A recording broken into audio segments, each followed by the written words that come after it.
Welcome you students. Our topic is resolution of forces. So before getting into resolution of force, I would like to share an example so that you will get why we are going with this resolution of force method. Okay. Just imagine there is a canal and a boat is just sailing on a water. Okay. So I will draw a rough sketch. So in the top view, there is a canal and a boat just sailing on the water. This boat needs to attain the destination here. Okay. So when it is moving, unfortunately, the engine got stuck and just it is stopped at the mid of its way. So the person who is sailing this boat just called his friends and two of his friends came with a boat. I'm going to take their boat as boat A and boat B. This is how their friend boat position is.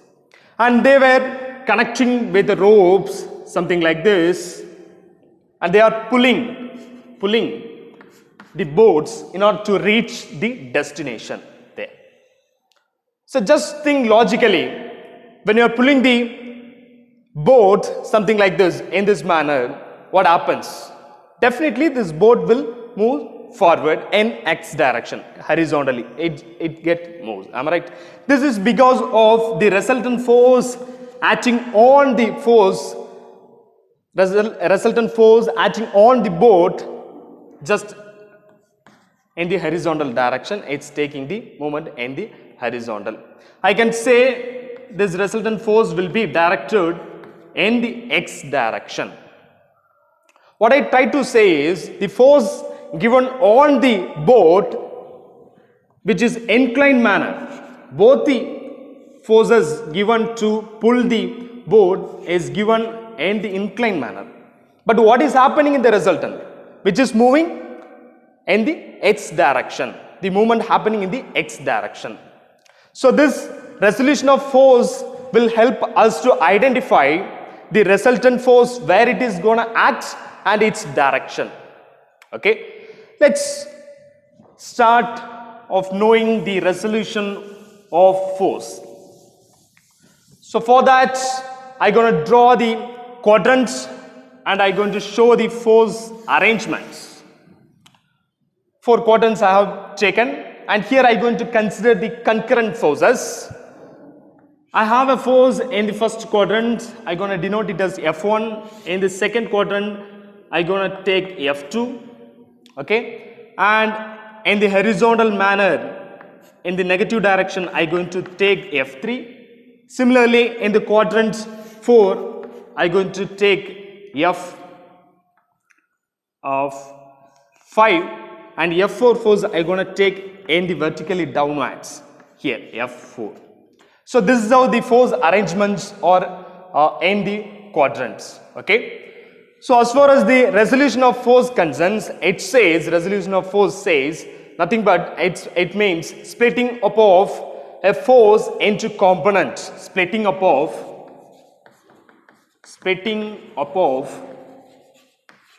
force into component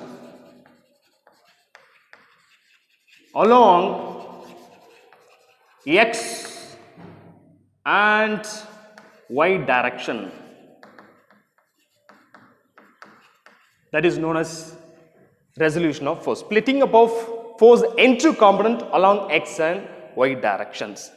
So here, as far as this system of force concerns, we need to split the forces.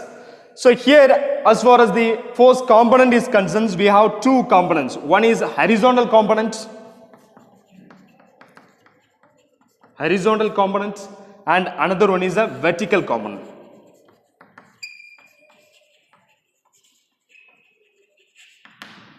In order to identify the resultant force, just we need to first identify the horizontal and vertical components. So here we are going to use the algebraic method. Okay, algebraic method. That means we are going to add all the horizontal force and all the vertical force separately. Okay, first do the summation of heights. Add all the sum of horizontal forces.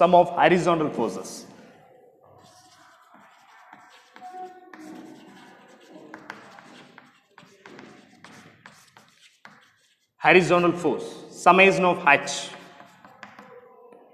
We're going to do the algebraic method. It can be addition and it can be a subtraction. Okay, so see, first just try to identify the horizontal force and the vertical forces. For that we need to simplify the diagram. So for that I'm going to take the quadrants system again, and here see, in the first quadrant we have an inclined force. Consider it is with the inclination theta 1. So just can you able to identify this force, whether it is a vertical force or whether it is a horizontal force? Can you able to identify it? You cannot identify, right? It's an inclined force. So whenever you are coming across the inclined force, it can be either vertical and it can be a horizontal force, partially vertical and partially horizontal. Think about this direction. This direction is moving just like this, upward. So I can say it can move vertically up, and since it is moving just like this, I can say it can move horizontally towards right. So in order to break down this F1 force, I'm gonna take horizontally right side and vertically upward. This is how. And just try to give the designation for the or else try to identify the magnitude of F1 force. So in the horizontal force, what we have to do is take F1 and multiply with the cos. For the horizontal force we need to take cos. And what about the angle, which is making an angle with theta? Always remember, we need to take the inclination or angle with respect to x-axis.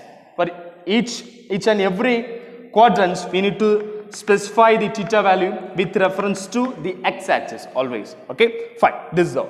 When you come to the vertical force F1, it's a vertical, so you need to specify sine theta 1. Come to the second one. In the second quadrant there is a force which is F2, and consider it is with an inclination or angle with theta 2. How will you represent it? It's an inclined force, so we cannot say it's a vertical or a horizontal. Okay, so we can say partially it's gonna be a vertical and partially it's gonna be a horizontal. And think about this direction, it is moving something like this, so that I can say the force can be vertically upward, since this is moving something like this, vertically upward, and we can do the prediction it is gonna be horizontally left, since it is moving like this. So vertically upward and horizontally left. Give the magnitude of force. Here F2 force, so F2, it's a horizontal component, so take cos, multiply with cos. And what about the angle? Theta 2. Come to the vertical force. F2, it's a vertical, so take sine. Always for the vertical designate as sine and theta 2. That's all. And here we have a force F3, which is directed horizontally left. Am I right? Horizontally left. So we can directly get what is this component. It's a horizontal force, so no need to worry about it. It's a horizontal force. It comes under horizontal. So directly you can specify the magnitude as F3. There we need not to specify cos or sine, something like that. It's F3. Okay, and move to the next force, F4. Here the F4 force is just a vertical force. By seeing itself we can identify it's a vertical one. So directly, without having any confusion, without having any the confusion, we can directly take this as F4. Need not to specify the sine or cos. It's a F4. Just look at the next quadrant, fourth quadrant. There is an inclined force F5. Consider this is with inclination theta 5. Can you able to specify? It's an inclined force, so it would be a vertical and partially horizontal. It is directed something like this, downwards, so that I can say it can be vertically down and when you come to the horizontal force, I can say horizontally right. Am I right? Horizontally right and vertically down. Specify the magnitude. Here Fy, it's a horizontal, so cos theta phi. And here Fy, it's a vertical one, so specify sine theta phi. Okay. Now we can just do summation of H. Okay. Add all the horizontal forces in the system. So here in the first quadrant we have one horizontal force F1 cos theta, F1 cos theta. When you are designating the sign, we need to look the direction of the force in the quadrants. Okay. If the force is directed horizontally right, then it is a positive. If the force is directed horizontally left, then it will be negative. If the force is directed vertically up, then it will be positive. If the force is directed vertically down, then it will be negative. It's a very important one when you are just adding the force system. Okay. So here the F1 cos theta 1 is directed where? Right side. So it is a positive sign. So add positive. And then move to the next force F2 cos theta 2. It's a next horizontal force which is directed to the left. Left in the sense it's a minus sign. So it carries minus F2 cos theta 2. Cos theta 2. And what about the next horizontal force? Here F3 force is there. F3 force, it is directed to the left. So it carries minus. So minus F3. What about the next one? Here it is vertical force. Here it is vertical. And here Fy cos theta phi is a horizontal force. So it is directed to the right side. So it carries which sign? It's a positive. So plus Fy cos theta phi. Just do the summation. Just do or add all the values. You will get the sum of horizontal force in Newton. Okay. Then sum of vertical force. Vertical force. Add all the vertical forces. So here the vertical force in the first quadrant F1 sin theta, which is directed upward, vertically upward, then it is a positive. So plus F1 sin theta 1. Then here we have vertical force F2 sin theta 2, where it is directed towards up in the sense it carries a positive sign. So plus F2 sin theta 2. The next vertical force here it is F4, which is directed downwards, vertically downwards.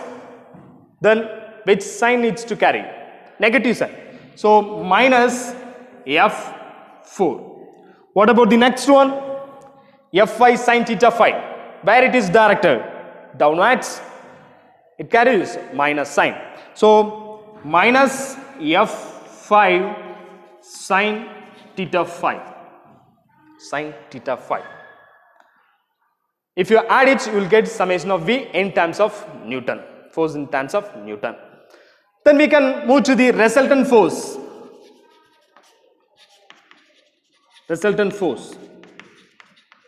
It can be denoted by capital R. Its formula is root of summation of V divided by,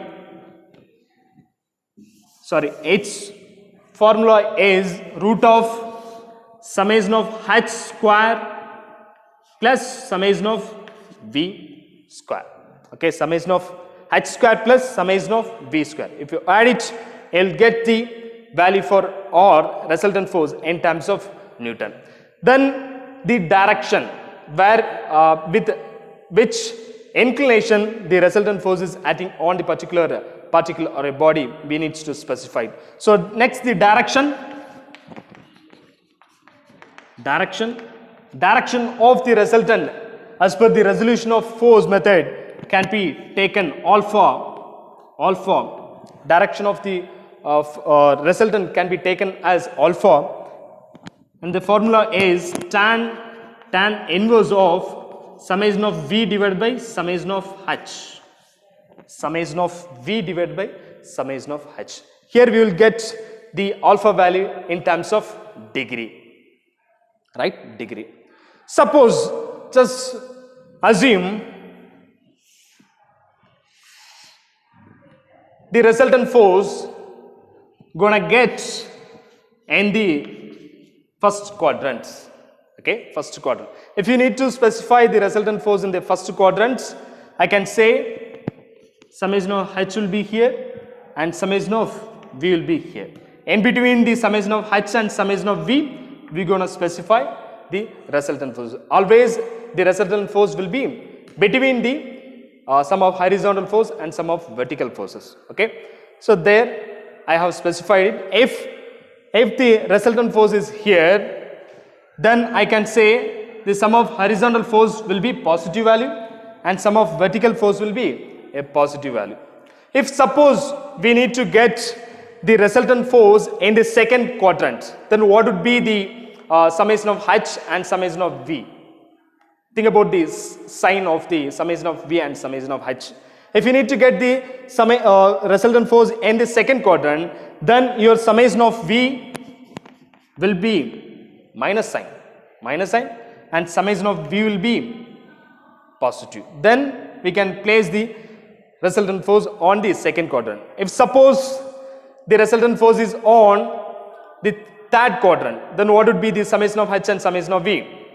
Then you need to get the summation of H in a negative and summation of V in the negative. If both are negative, summation of H and summation of V are negative, then the resultant force will be lie on the third quadrant. If it should be in the fourth quadrant, then what would be the case? Sum of horizontal force should be get in the positive value and sum of vertical force should be a negative one. Horizontal should be a positive and vertical force should be a negative one. If you get, then the resultant force will lie on where? In the fourth quadrants. And the alpha direction should be taken with respect to x-axis always. This is how we need to specify the alpha value.